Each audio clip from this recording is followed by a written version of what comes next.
Coming down the aisle from northwest London, we bring you the Juggernauts of wrestling, the Mac Daddy Lee McAndrew and luscious Lionel Manoff. Brought to you by JingTVOnline.com. Welcome everybody to the Juggernauts of wrestling. I am the Fresh Prince of South Oxley, the Mac Daddy Lee McAndrew, and with me is the hunk of Harrow, luscious Lionel Manoff. How you doing, Lionel? Not bad. I've got a bit of a cough, unfortunately, which may disrupt us through the course of it. I'll try and edit it out where I can, but just one of those things. And today we were going to discuss Chris Benoit, but I thought it's Christmas. It's not a very festive topic, is it? It's very heavy. So we thought we'll save that till next time. So what we're going to discuss is a special episode of Raw that was 10 years ago. It was the 24th of December 2012. And it was the Miracle on 34th Street Brawl. So quite an interesting episode. It's quite it's lived on in infamy because of the rather far-fetched storyline, but it's enjoyable in its own way. Yeah. I've either not seen it or I forgot about seeing it because it's a long time ago. But it's so funny. It's so funny. It's the funniest I've ever seen. So it starts off with a cartoon of CM Punk because he was the champion at the time, and he's lighting up the Christmas tree. Then it shows John Cena conducting the WWE roster, sorry, and and they're all singing a special edition of Jingle Bells. And, that was brilliant. Yeah, it was quite funny, wasn't it? It does work. It's good fun. But their singing is terrible, but it's good fun. Yes, they're employed for their sports entertainment ability, not their singing. Yeah, I like Daniel Bryan and Kane singing. Oh yeah, Kane said, "I don't sing." Yeah, hell no, I'm not going to sing. Yeah,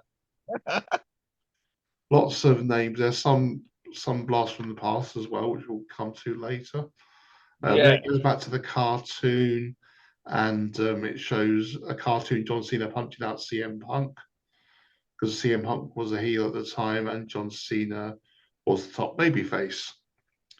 And to start with, they have Santa coming out, handing out presents to all the boys and girls, but then disaster strikes. Alberto Del Rio comes out in his car and accidentally knocks down Santa. And it's a real dramatic moment. You know, Christmas could be ruined. And poor Ricardo Rodriguez, he's in tears because Santa's been knocked over, he's injured. It's a very somber time, and it is an accident. Alberto Del Rio deliberately knock him over, but he's shocked, and they're attending to Santa. They get paramedics out there, and but then as they're taking him back, Santa gives a thumbs up to the boys and girls, say it's okay, I'm going to be okay. Yeah, but is he though? That's the $1 million question. And then the crowd are chanting, "You killed Santa! You killed Santa!" which is quite funny. it's very entertaining, I must admit. Yeah. This is a very corny show, but we like a bit of corn every now and then, don't we, Lionel? So, yeah. And the wrestlers are in the back outside the training room. The Raw General Manager Booker T addresses the wrestlers, saying, "Santa's down, but we must pull ourselves together, and the show must go on because that's what Santa would have wanted." And Alberto Del Rio appears, and John Cena gives him a piece of his mind, saying the bizarre line, "Saint Nicholas is a saint." The clues in the name. And Booker T announces that Santa's last words before losing consciousness was that Alberto Del Rio is going to be in a Miracle on 34th Street fight against John Cena. What's funny is they have a bit where John Cena and Booker are exchanging words, and Booker T saying, "Do it for Santa." They're really getting hyped up. It's really over the top, and like you can see them both try not to laugh, but it's so over the top. I don't know if they get away with it now, but this is very much in the PG era, isn't it, of WWE? But I can't imagine Austin would take part in and do it for Santa. This is very much a John Cena style storyline, isn't it? Yeah, and yeah, I like the other bit. The beeping, beep beep. Oh yeah, yeah. We'll come to that in a bit. Where because that's his ECG machine, isn't it? Going beep beep beep. But that plays a part in the story later on, which Oh we'll yeah, address then. So we now have a match between Cody, Cody Rhodes, and Kane. And at this time, I believe Cody's team with Damien Sandow and obviously Kane and Daniel Bryan are team Hell No. yeah, that was good. It was a very That entertaining was, tag team, wasn't it? Yeah, yeah, and yeah, because some of the when I was watching it's hard because some of the it's only some of the well, not so much the men, but more of the women. Some of the women I didn't know, I forgot about, but I remembered as soon as I heard their names, and also you forget you forget who was tagged with who then and stuff. You forget because it's all different now. You forget, you just suddenly forget. Say, oh yeah, I remember them two working together. Yeah, and that's it. I mean, like, you're watching a Raw completely out of context with no build up. You're thinking, what was happening here? Who was allied with who? Who was feuding with who? So I had to sort of yeah. try and remember what was going on at the time. So our memories may be a little bit faulty. So please forgive us, but we've tried the best we can to remember things accurately. And during this period, Cody Rhodes has a mustache. Oh yeah. Uh, and the crowd was shouting, Cody's mustache, Cody's mustache. That's one thing about Cody, certainly during his initial WWE run, he would try different things, wouldn't he, just to keep himself fresh. Um, Yeah. and that was one of them. He also at one point wore a bag over his head, didn't he? Oh, oh my God, that was terrible. See, I didn't mind it because it kind of told a story because Rey Mysterio injured Cody's face, so he was wearing the bag to cover his hideous looks was the and, idea. and also some of the audience and the fans used to come in with boxes on their head. That's right. Yeah, yeah. Yeah, I remember him having to wear a mask. Yeah, Mm. And Kane wins the match with a choke slam. Cody is previously weakened by exposing the turnbuckle, which he ends up being run into, so that backfires. So, as you said now, Lionel, we have the Santa's Helper 8 Diva Tag Team match. And like I said, there are a few blasts from the past there, aren't there? you got Caitlin, Yeah. Caitlin, um, Eve, Eve, and Layla, Yeah, let and me give the full rundown of the people in the match. I've got it written down here. We've got Layla, Caitlin, Natalia, and Alicia Fox versus Rosa Mendez, Eve Torres, who is at this time the Divas champion, Axana, and Tamina Snuka. And all 8 women are wearing festive outfits. And the match ends with Caitlin pinning Eve Torres. Um, I quite like the ending of this match, but because they did a number of moves in succession, didn't they? That was quite good. But overall, though, this match illustrates how much better the women's product is today in WWE, isn't it? You've oh yeah, got yeah, it's people much like better. Becky Lynch, haven't you, and Charlotte Flair, who and Asuka, who can, and Bailey, and all these people are a lot more adept in the ring. So I think in the past, WWE mainly went on good looks. I mean, I think all the women I mentioned are good looking who are in the modern product, but they also can wrestle as well. So I think it's more a mixture of both these days, isn't it? It's whether you're good looking and whether you have a good in ring style, really. And I definitely remember Kate. It's funny because I remember Caitlin like like crazy, but then all of a sudden I said, "Oh, Caitlin, I forgot about her." Yeah, Yeah. Obviously, Natalia was in the match. She's a solid worker, but oh yeah, they also reference Natalia having a crush on the Great Khali, and that was a bad storyline where she'd be sitting with Great Khali, flirting with him in different segments. I mean, I do feel sorry for Natalia. She's had some really bad gimmicks at times. Remember she's when she still used there. to?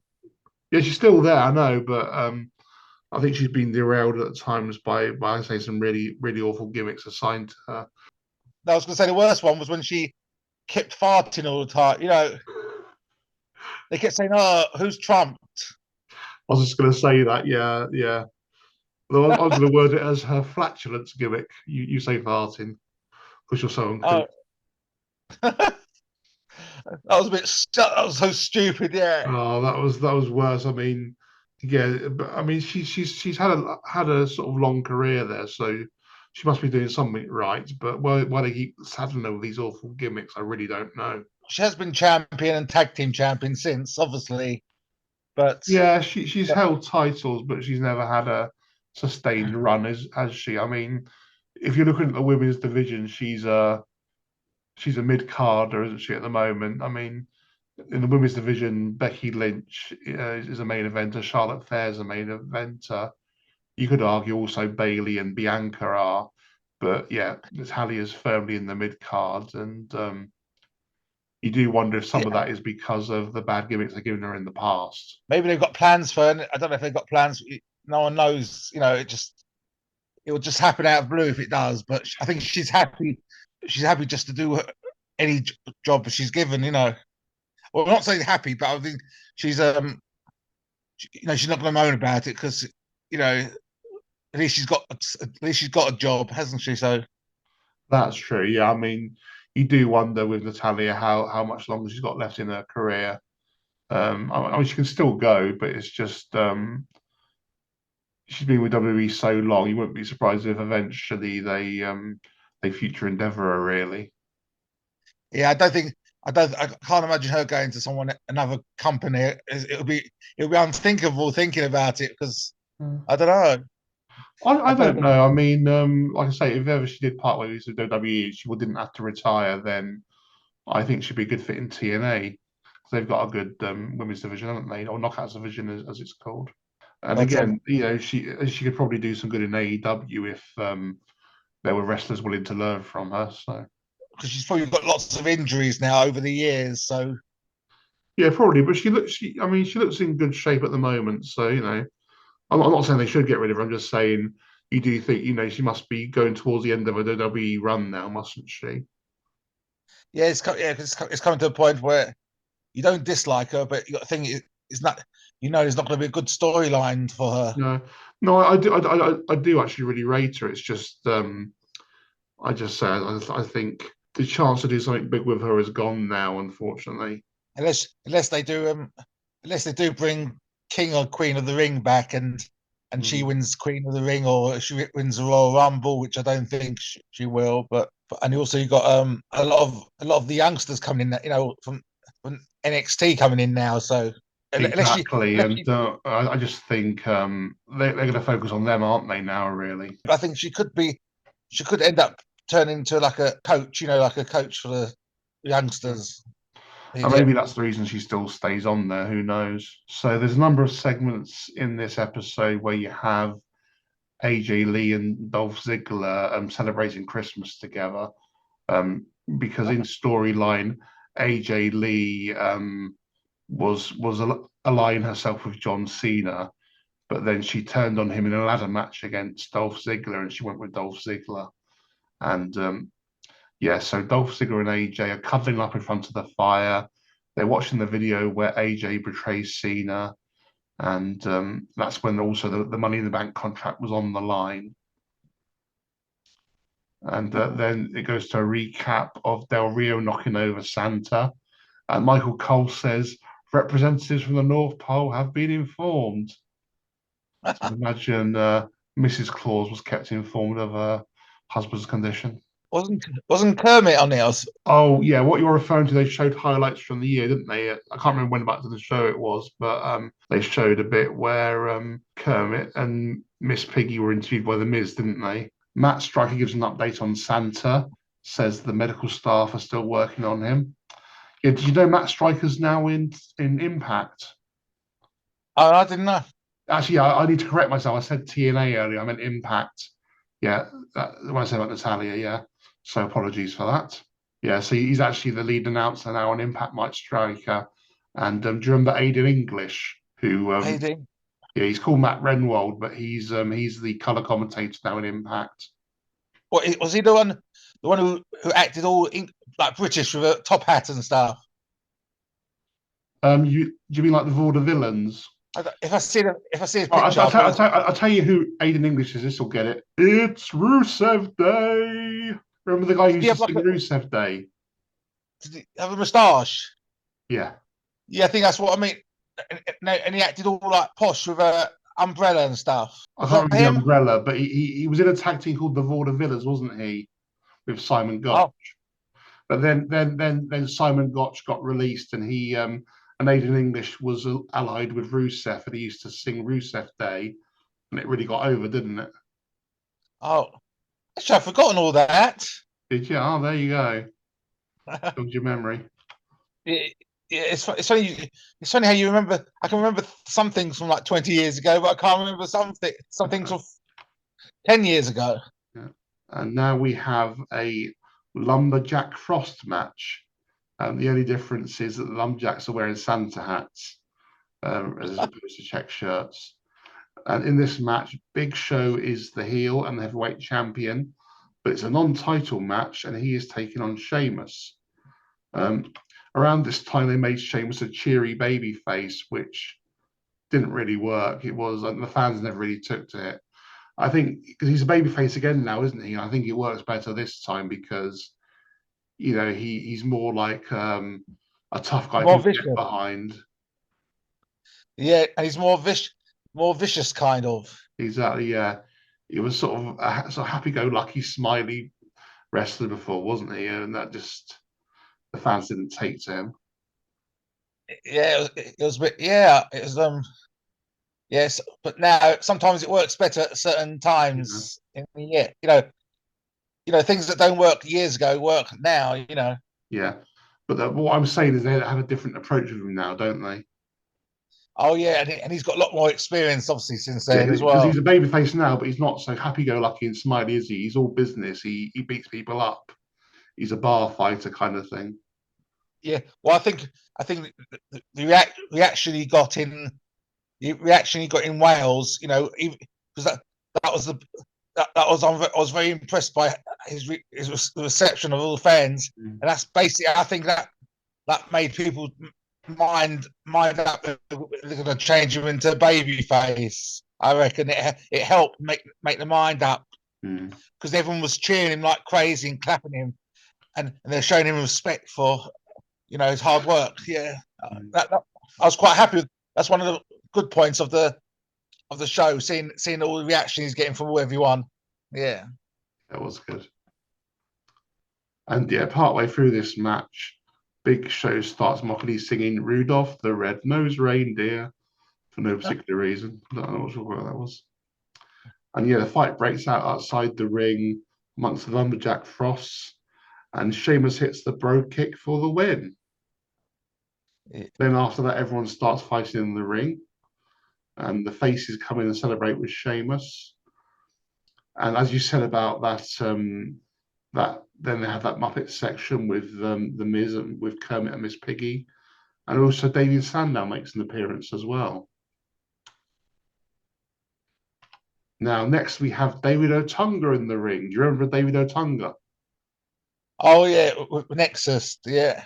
Yeah, and but this is after the Nexus, wasn't it? And he was a lawyer, which he is a lawyer in real life. And I remember. Yeah. Oh, he was. That's why. Because he was talking about Santa, wasn't he, in the ring? That's right. Yeah. And he was saying about his legal expertise and said people are prejudging the Santa Del Rio situation. He said Del Rio is the victim as Santa was working illegally without a permit. And then he's interrupted by one of our favourites, Zack Ryder. And this is when Zack Ryder is doing his Long Island Iced Tea gimmick, which is more sort of comedy-based gimmick. And yeah, so this is before Zack tried to become more serious.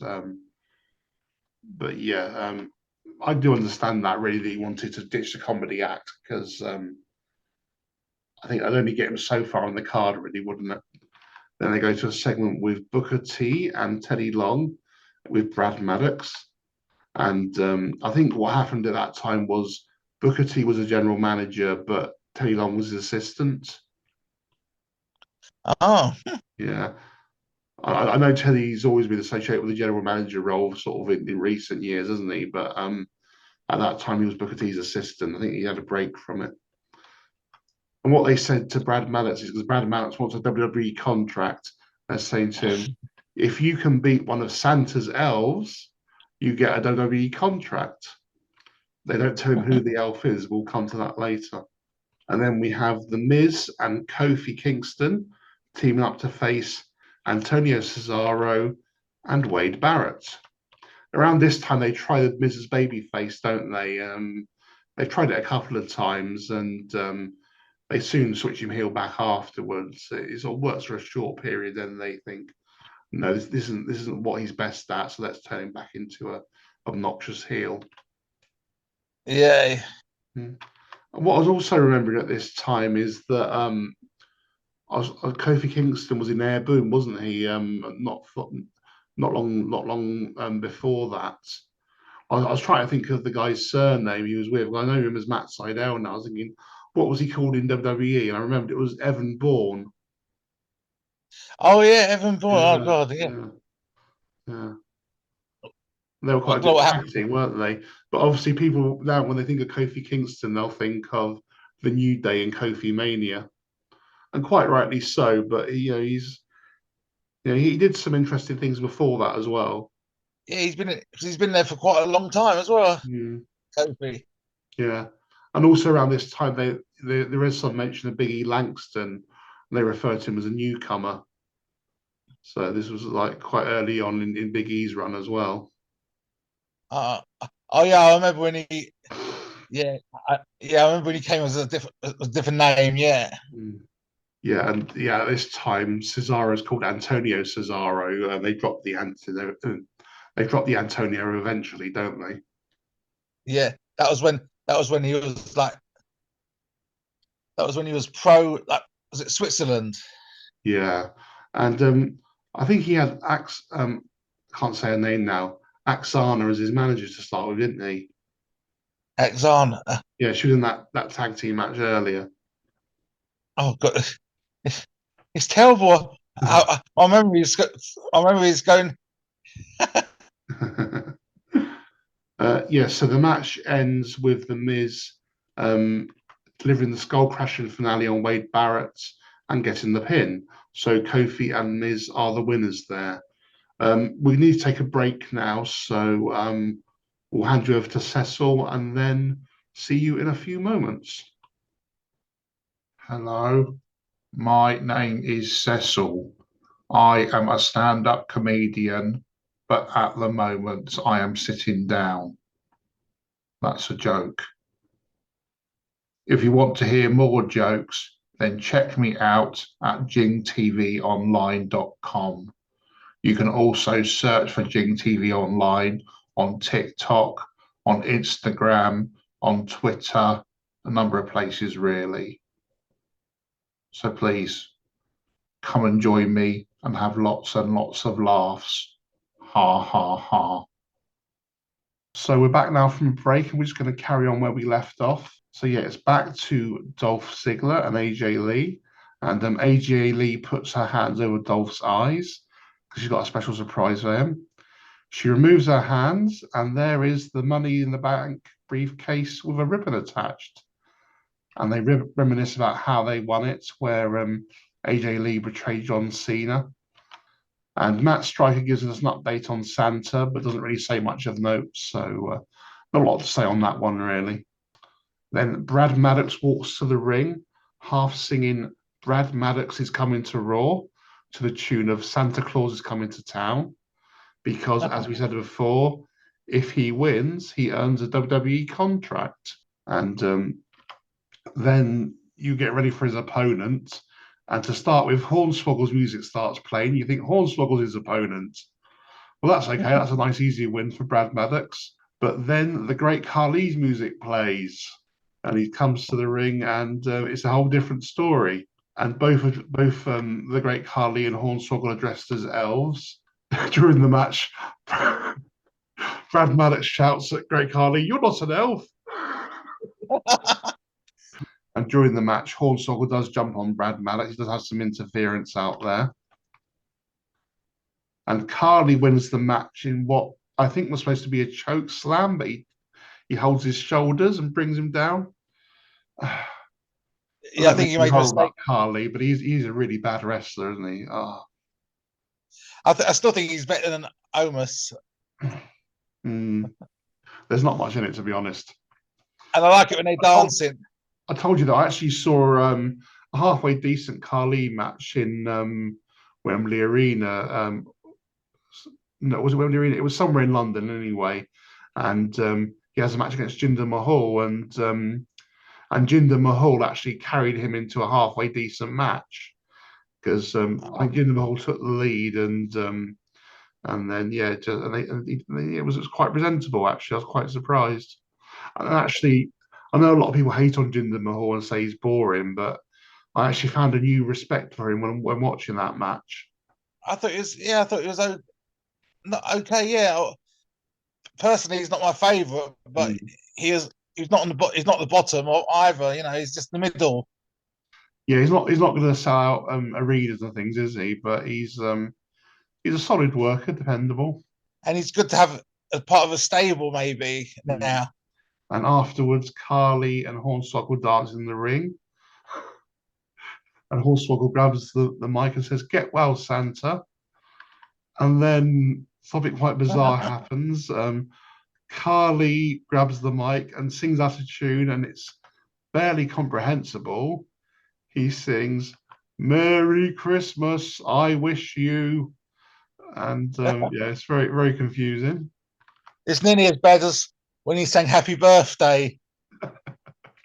Yeah, but he's anyone thought that would be a good spot is just beyond me. No, but he's good.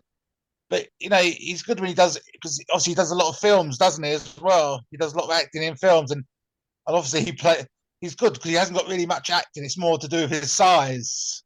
That's it. He's a very impressive physical presence. It goes back to what Vince McMahon said. If that person walked into a room, would you turn your head? And with Khali, you would, wouldn't you? That big towering behemoth. But you can tell he's a lovely guy. I think this match kind of suffered because I think Brad Maddox was quite green. So I think Jinder Mahal had a bit more experience under his belt and could carry it. But Brad Maddox didn't have that experience. So. Then we have CM Punk, the world champion, coming to the ring, accompanied by Paul Heyman. And CM Punk is very quick to make fun of Khali singing. And what I actually found interesting about CM Punk's promo, because he really does make the fans boo him. Like a few months before, he was a really red hot baby face, and they turned him heel, and he's so good at getting that emotion from the crowd. Whether you want to cheer him or boo him, he really gets a reaction out of people, doesn't he? Yeah, he's like very clever with very.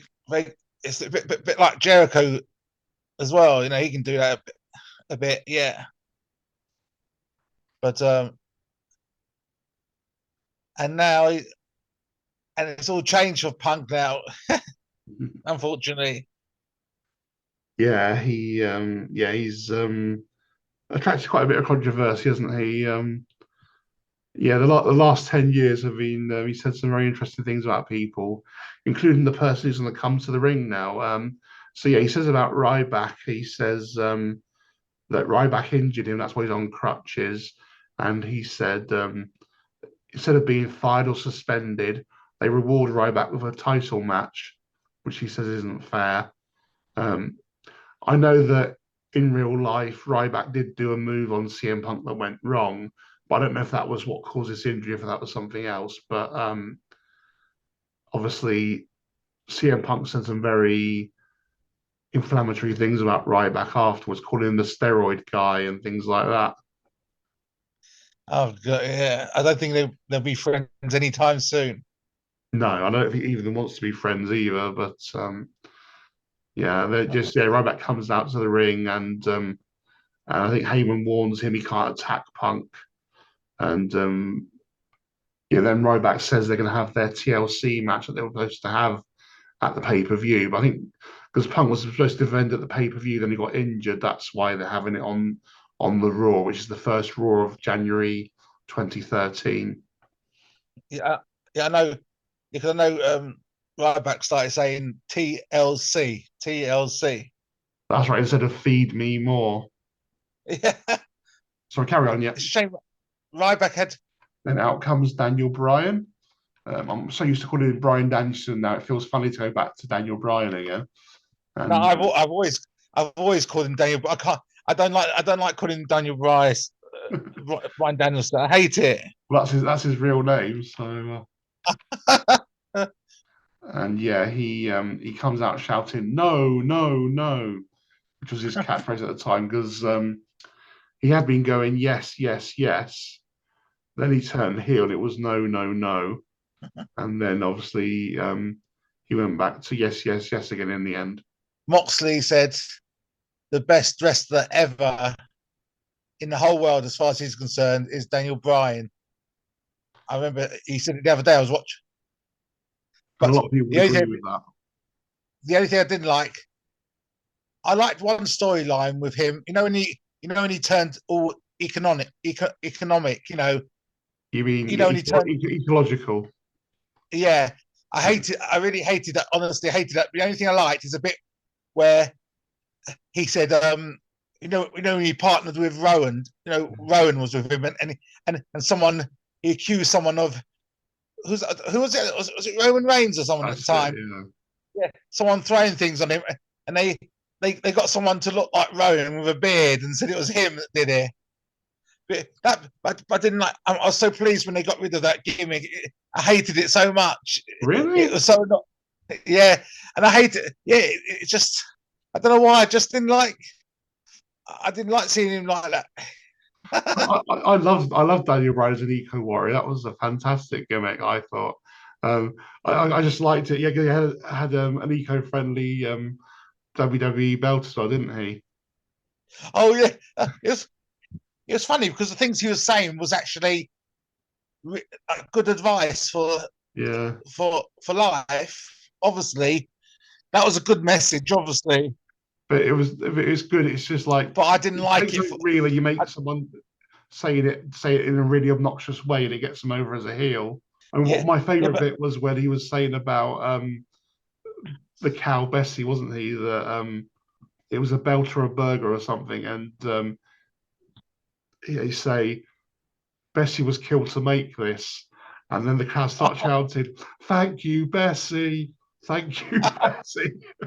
um, but he did the job obviously because the idea is for him to make the idea is for his character to make you hate him. Obviously, that's the idea, isn't it? Yeah. No, I think it kind of reinvigorated Daniel Bryan having that gimmick. I really liked it. I, Obviously, the hell no. I liked it when they broke up for a bit and then they came back into the ring and they cuddled Kane and Yeah, they had sort of a tempestuous relationship today as a tag team in storyline.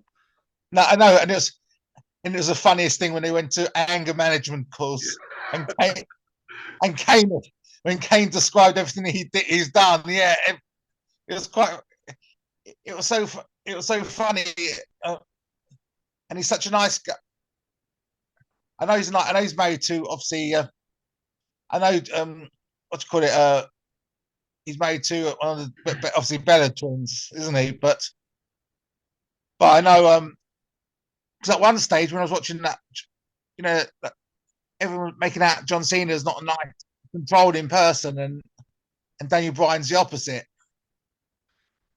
Yeah, that's been one of the criticisms of Cena, that he's a bit too rigid at times. Like I think when you go to his house, there's a lot of strict rules you have to follow and things like that. Oh yeah, and Daniel Bryan's probably the opposite. He can do what he's very. You can tell he's not very. He's not. I wouldn't imagine he's controlling. Like he doesn't seem like that anyway in real life. Mm. and it was good. I loved his relationship with Connor. What little boy who Yeah. died. Connor's Cure, they had the thing, didn't they? Yeah. And Daniel Bryan was his favorite wrestler. Yeah. And Daniel, yeah, and Stephanie McMahon said, I'd like you to be the one that gives him the Warrior Award. Yeah. So in this match, Daniel Bryan takes on Damien Sandow, who we talked about earlier.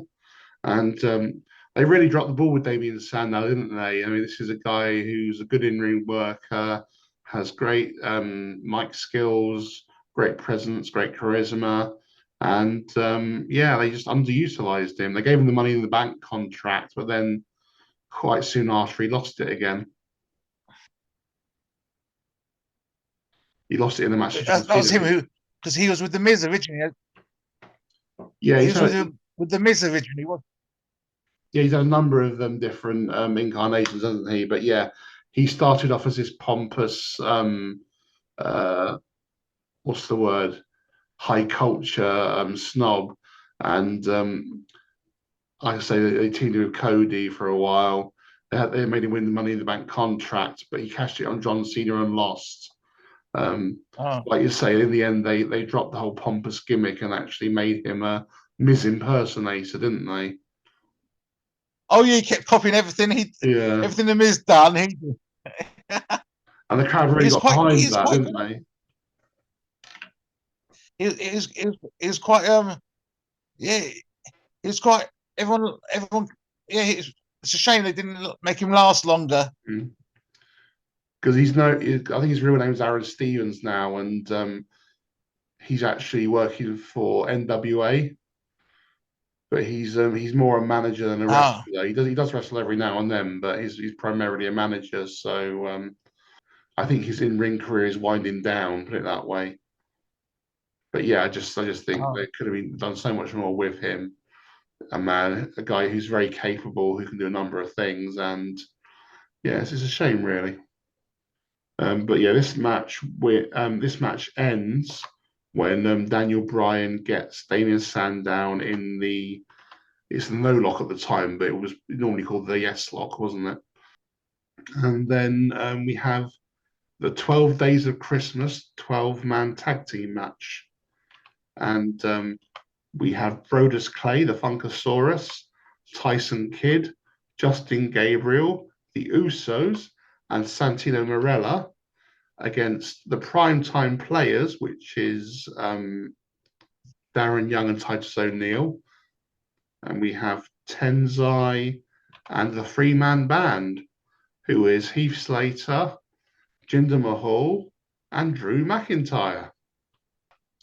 Yeah, so what I had interest about this match was that a number of these people had yet to have their moment of destiny. So I say Jinder Mahal was yet to win the world title. Drew McIntyre was yet to have his impressive run. And the Usos, they hadn't yet won a tag team title. Oh yeah, they look so different to now. Yeah. Yeah. And it's amazing, considering what an amazing run the Usos have had in the past 10 years. At one point, WWE was considering releasing them around Oh, this it's lucky. time. It's horrifying to think of that what would have happened if they'd actually done that. Oh yeah, thank God they didn't do that. Yeah. Because I mean, I was always a cheerleader for the Usos. Even back then, I thought if they just give them a run with the tag team titles, they'll do wonders. I don't always get Yeah, it right, but that time I got it spot on. yeah, I liked watching them anyway, even before they were Yeah, champions. Yeah. yeah, yeah. And the match ends, and I think it was Jey Uso gets the win. He pins Heath Slater with a splash of the turnbuckle. It's one of the Usos. I'm pretty sure it was Jey. Yeah, and you can tell by the fighting now to then, you can tell that their fighting has improved now, much better. I mean, they weren't that bad then, but yeah, they probably have improved a lot in the last 10 years. I mean, you'd hope so, really, wouldn't you? Yeah, and it's like the splash that he did off the top rope wasn't as good as it is nowadays. Yeah. What did make me sad though is just seeing Tyson Kidd there and knowing kind of what would end up for him with his injury, really. Oh yeah. Yeah. he had to retire, didn't he? Yeah. Yeah, I think it was a neck injury, wasn't it, in a match against Samoa Joe? Isn't he married to Natalia? He is, yeah.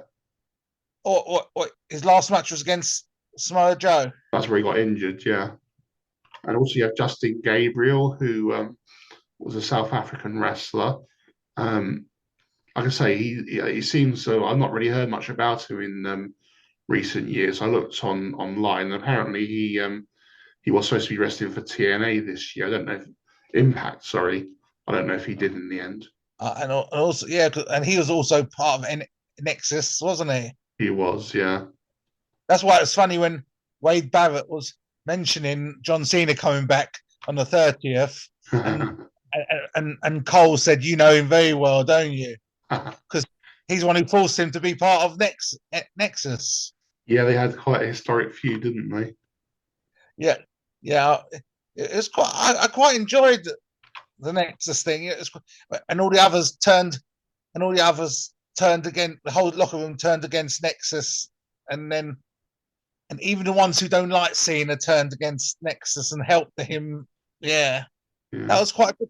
I even at that stage I had a T-shirt, a Nexus T-shirt. Did you? It's quite good, but I don't think it could. I don't know if it could work now, but I think one of the biggest mismatches was having CM Punk as the head of the new Nexus. I think the two didn't really go together. Oh yeah, I remember they all turned on. They all turned on Wade Barrett.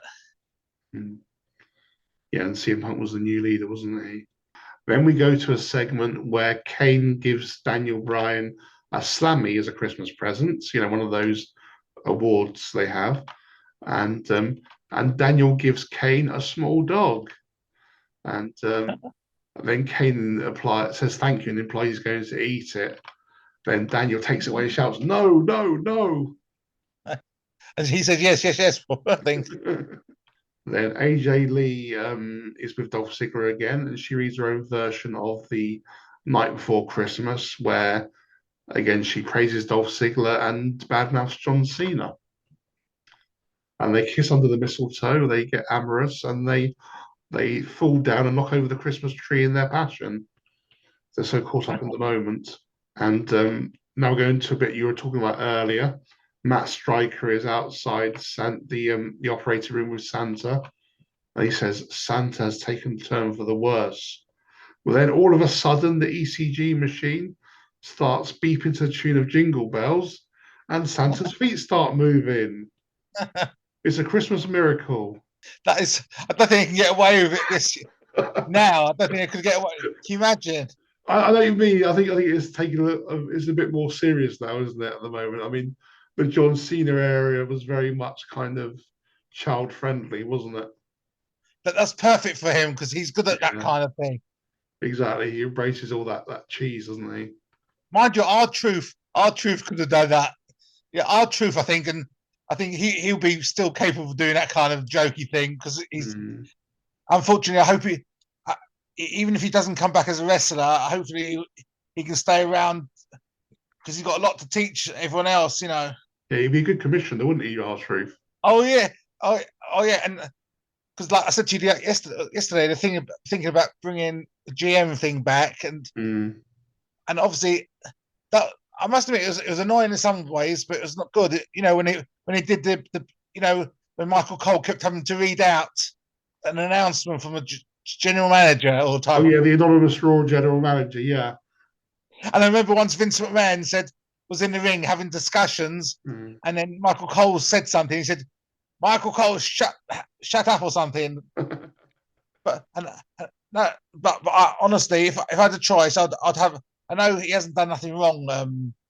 What to call it, Adam Pearce, but I'd love Mick Foley to be. I'd love him back. I'd love him back as he was brilliant commissioner. He's one of the best commissioners, yeah. But I'd like to see Mick Foley back, yeah. Even Teddy Long now, because all Teddy Long gets, because he's even doing a thing on TikTok now where he says your opponent is the Undertaker. He doesn't say nothing else. He just says your opponent is the Undertaker. Yeah, I loved it when he came out once and he thought he thought he was going to be a new general manager, and he was quite good. I didn't realize he was a manager. He was a referee at first, wasn't he? The manager first. Yeah, he was a manager in WCW, then a referee in WWE, then he was the general manager. But do you remember that match between X-Pac and Gangrel? So X-Pac was supposed to win, but Gangrel pins X-Pac, and Teddy Long does 1, 2, 3, and the match continues. So Teddy Long made a massive mistake there. I didn't realize that. Yeah. And then Vince McMahon is screaming in his earpiece. So Teddy Long rips his earpiece off, so he gets on with the match. Oh my god! Oh my god! That's well. See, it shows you mistakes happen. They do. They do. Mistake, and also I never. Yeah, it's like I was watching other things of, on TikTok of wrestling, and saying I know it's off topic about this, but it's never. I think I remember, but I think I a little bit remember that when Owen Hart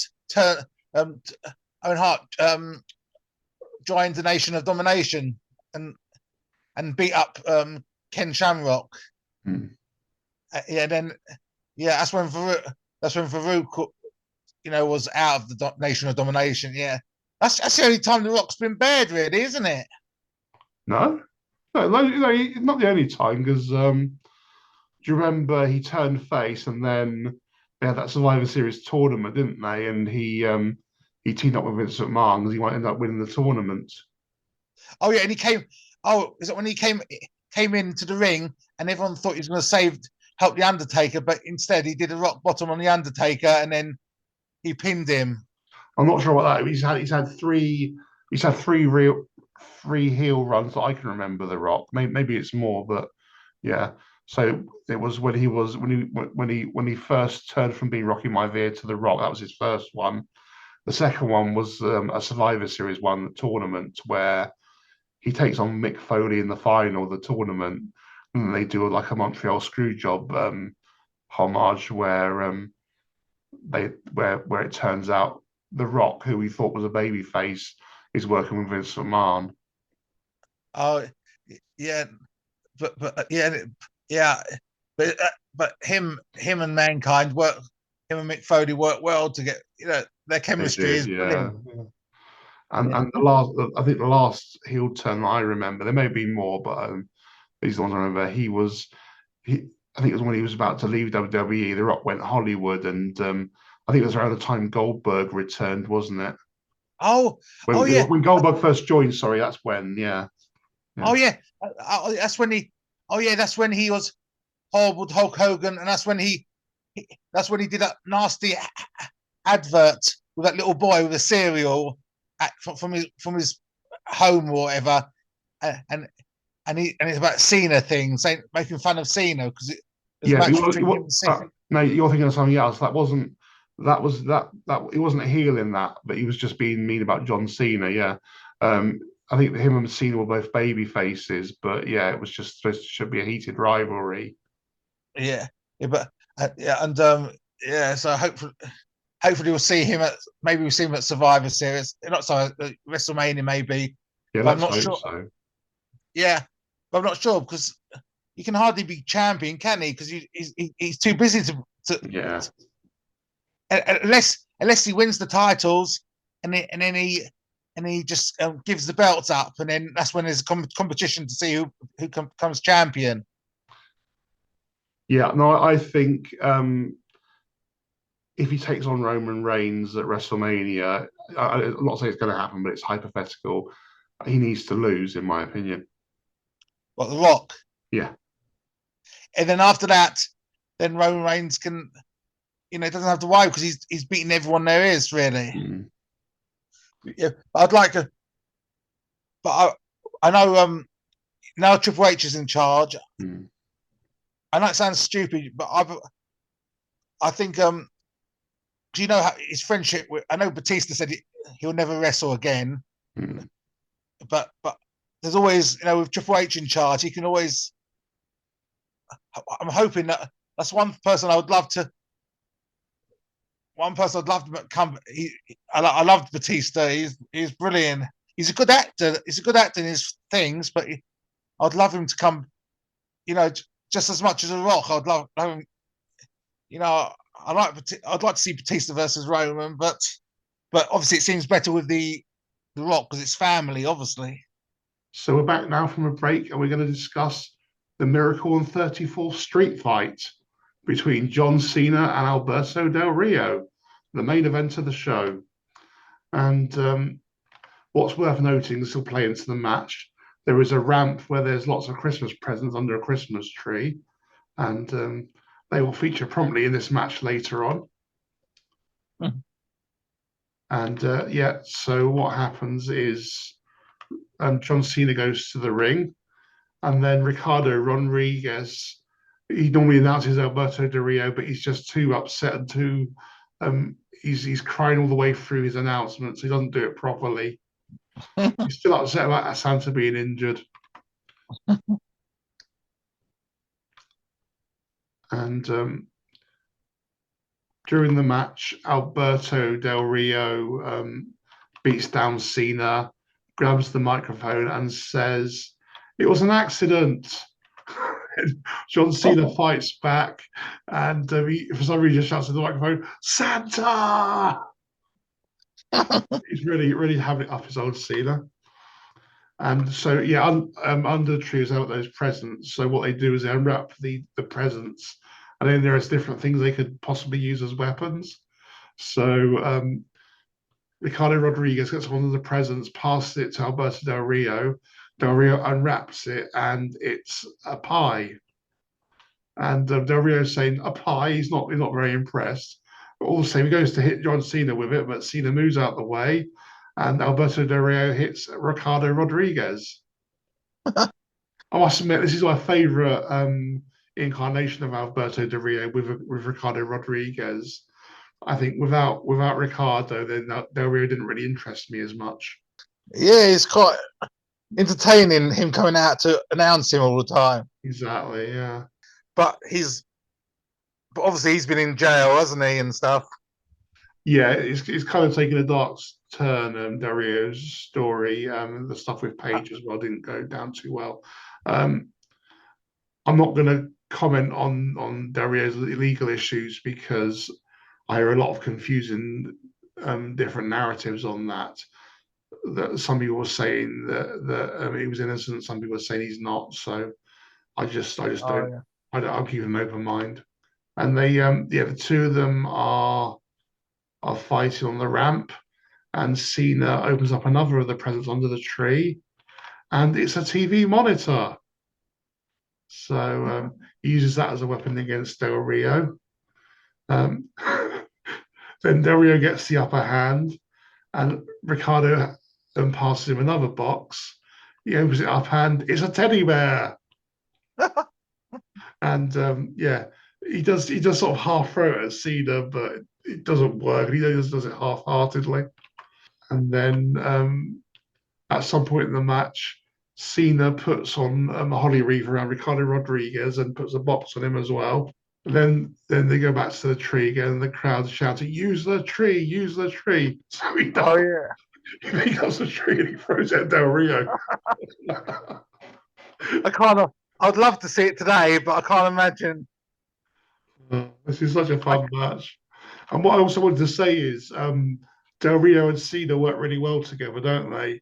I mean, I saw them actually again at a house show in London, and the match was so good. It was roughly around this time because they had there was a tag team match with Daniel Bryan and CM Punk, so maybe a bit before that, and they were taking on the Wyatt family, and that was the match I was most interested in. But on the night, the best match was definitely Cena versus Alberto Del Rio. Yeah, he worked. He was good at doing his job. Unfortunately, it's just as I said, it was the outside, the non-side of wrestling that made it worse for his actual wrestling in a way, because it disturbed his reputation. Exactly, he's certainly been tarnished a bit, hasn't he, from things we mentioned, like the allegations, whether they're true or not. He has been tarnished by them, and And again, the whole thing with Paige turned very toxic at the end. So I don't know. I can't remember if he ever was a babyface. He wasn't babyface ever, was he? but he was. He was. Do you remember his feud with Jack Swagger when Alberto Del Rio was the babyface champion? He defended against the heel Jack Swagger, didn't he? Because Jack Swagger had Seb Coulter as the manager.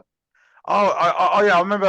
I remember when he turned bad. Yeah. Yeah, and they were basically making some in character some racist comments about immigrants, and that was Oh. all about Mexican immigrants, and that was the lead up to WrestleMania, and Jack Swagger took on Alberto Del Rio at WrestleMania. So what happens then is Cena opens up another box, and he finds a bowling ball.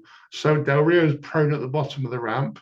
Cena's got the bowling ball, so he rolls the bowling ball, and it hits Del Rio in the groinal area. And then after that, Cena grabs the fire extinguisher and sprays him with it. And then at this point, Ricardo Rodriguez comes in and does a sleeper hold on Cena, and he's been weakened. And then who comes to the rescue but Santa Claus himself? And Ricardo comes out actually to greet him because he's a fan, and he gets hit by Santa's sack.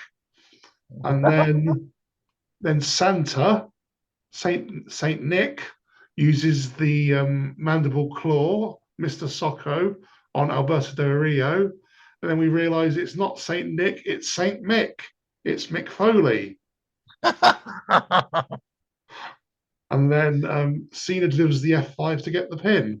And this was a really fun match. I think for Christmas you can sort of go a bit over the top and be a bit corny. I think it's allowed for Christmas. If you think about it, there's a clue in it of him being Mick Foley when he put his hand up like this. Because Mick Foley does it. Say there were 60,000 people there, but only a handful of people got that. But I just realised just now. Yeah. Do you know what? You're absolutely right. I hadn't thought about that. Yeah. And a nice day. That's one of the craziest, especially the singing at the beginning was. I've never seen it. I've never seen them do something like that. The singing. At least you could actually hear them singing. You know, it wasn't someone pretending to be them singing. How bad it was, the singing. Yeah. Yeah, it was definitely Carly singing. No doubt about that. Oh yeah, Carly. Yeah, it was good. I can't believe it's so many years ago now. Yeah. Well, I say 10 years. It'll be 10 years on Christmas Eve.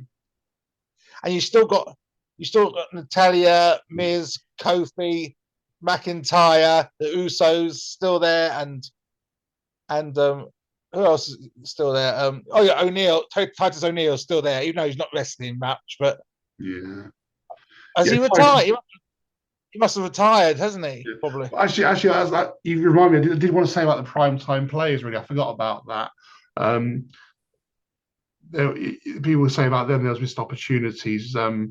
Titus O'Neil was good on the mic, and some people thought they should have done something about Darren Young coming out as gay, because it was just thought that it was quite rare for wrestlers to come out as gay, so it was they should have really just done a storyline with it. But I don't think that would have worked, because what do you do? Do you make him a gay heel? I mean, because if they did that, they'd probably do what they did with Goldust. I know Dustin Rhodes wasn't gay, but he was being presented as being gay, wasn't he? And that would be inappropriate, really. I think it would send a bad message. By the same token, you can have a heel being homophobic towards Darren Young, but again, it does cross some boundaries there of decency, and it could cause some major offence. So it was a problematic one. I mean, I don't know. Really. Because Darren Young had, after they split, he went down. Darren Young went with as being managed by Bob Backlund, didn't he? That's right. Yeah. I mean, with someone like Anthony Bowens, I mean, he's in the Acclaimed. He's openly gay, and they just don't make a big deal out of it. It's just it doesn't affect his presentation or anything, does it? Which I think quite rightly so. Yeah, and I'm sure there's some. I'm sure. I'm sure there's Obviously it's like Sonia Deville. She's gay, obviously. Mm. Obviously, Cena's coming next. Not this Saturday. Not this Friday. Next Saturday, Friday. Mm. Obviously, that will be a special thing for, but he's not.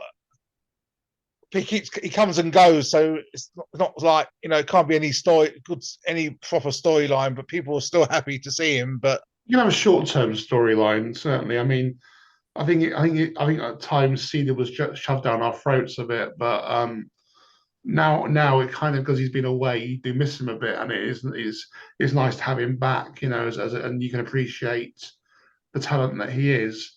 But when it was like constant, thug life this and you can't see me that all the time, it got a bit much. But yeah, every now and then it's great. You can really enjoy what he delivers. yeah, and also obviously I know Charlotte apparently Charlotte Flair is obviously, that's, I reckon she'll come back in the Rumble. I reckon, because apparently she's seen, someone saw, I don't know who it was on TikTok. Someone saw her training with NXT. Mm. So maybe she's yeah, maybe they're saving her for the Royal Rumble to come out as one of the competitors. Maybe. Mm. Oh God, I got a thing coming on my YouTube of wrestling things. There's a big twist in the Mandy Rose saga. Oh. But she'll be mad to she'll be I don't know what she's going to do. I don't know. She'll go back to. Yeah. I think, however stupid it seems, I think she'll end up forgiving WWE for what he did. She'll come back, and hopefully she'll come to the main roster this time, back to the main roster. I mean, they could realize we've made a mistake and bring it back up the Royal Rumble, couldn't they? Yeah. Oh yeah, and because I must admit, Sky and let's call it Dakota Sky. Like, I wasn't a fan of them at all, but now they seem much more. You can tell they're more used to it now. They're more, and also and obviously at Tegan, she seems okay, but I haven't seen much of. I know she's got a tag team match with obviously Liv Morgan against them tomorrow, but I haven't seen much of her, so I can't comment how good she's going to be. But you got what's her name? You got Lacey Evans coming back, obviously, with another gimmick. Mm. They brought her back too soon, didn't they, with the last one? Mm. But So, Lara, here's a question for you. And this will probably be our last podcast of 2022. So, what are your wishes for 2023 for wrestling? What would you like to see? I'd like to. What for 2023? I'd like to see. I'm trying to think. Yeah, I'd like to see. Obviously, Sami Zayn turn against the Bloodline. That's one of the things. Yeah. But I think that's definitely going to happen. But it's just a matter of when, not if. And then second of all, just Alexa to stay with Bray. Yeah, we want to see Alexa and Bray reunion, don't we? That's we think it's going to happen, but we're not sure. That is on both of our wish lists, isn't it? And also, some people are saying Oscar. Yeah. Oscar without the painting of. They're saying that a lot of people are liking that side of her a bit more. She's always been crazy, but a bit more serious. And I can't think. Just hopefully, there's just have some good storylines. Hopefully, yeah. Well, what we both don't want is Vince McMahon returning, do we? Oh yeah. People apparently everyone in WWE doesn't want him to. Yeah. They don't want that. Everyone said they've not mentioned him. They said they're happy the way things are going. But at the end of the day, if he's a majority shareholder, no one can do nothing about it. Yeah. I mean, like I say, Vince McMahon has been a revolutionary force in wrestling. in his day, he made some very good, astute decisions, but now he's lost the plot, and I think his influence is more negative than positive. Yeah, it's a shame. It's a shame because Vince McMahon, he made he made WWE, WWF the way it was and stuff, and he created all the brilliant. But now it's just about, without slagging him off, it's just this time for him not to, he should just leave it now and just leave it and not ruin it anymore. Otherwise, people will have only bad memories of him, not good memories anymore. Yeah. Yeah, and you got a man in his 70s trying to appeal to a younger audience, and it doesn't always work, does it? Really? Yeah, and Triple H is doing and I know Vince. I don't know if you saw it on the thing, but Vince Russo's trying to. He said he's basically saying that Triple H is doing something about the rate. He's lying about the ratings or something like that. He's taping the ratings or something. So basically trying to make out that the ratings are not as good as Triple H is making out, basically, or All something right. like that. I mean, I've heard that the ratings has been a bit disappointing for Raw at times, even since Triple H has taken over. But what you would hope is that WWE's in the period of transition.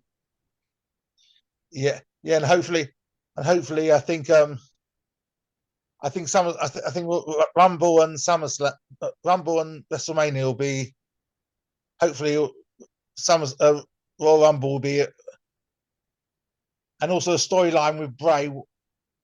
Hopefully it's coming out more and more and stuff. So, and it's I think that's. interesting. I think we want Bray to have more of a noticeable presence, don't we? At the moment, he's only being kept in one or two angles a week, one or two segments. We want him to have an overriding presence on the show, don't we? Yeah, and then obviously, when we watch it on Saturday, we'll know, obviously, but hopefully we'll find out more about the LA Knight thing. Yeah. Hopefully, yeah, because it makes sense if he's part of it, because he's not really.